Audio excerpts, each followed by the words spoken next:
Bansko, everyone. Let me show you around.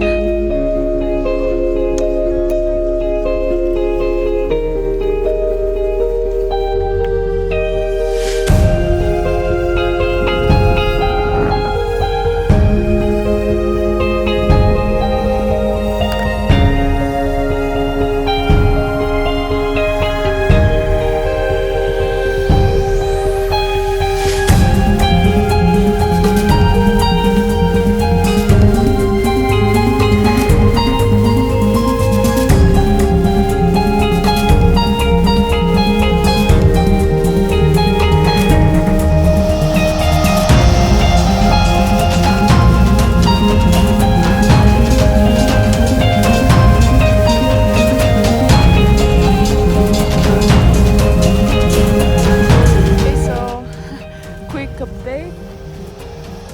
Quite foggy, as you can see. The slopes are in pretty bad condition, in my opinion. They have turned on the snow machines, which makes it even worse. It's bumpy, you can't really ski fast, and I don't know, my knees hurt more like that. Oh my god. Let's check out the other slopes.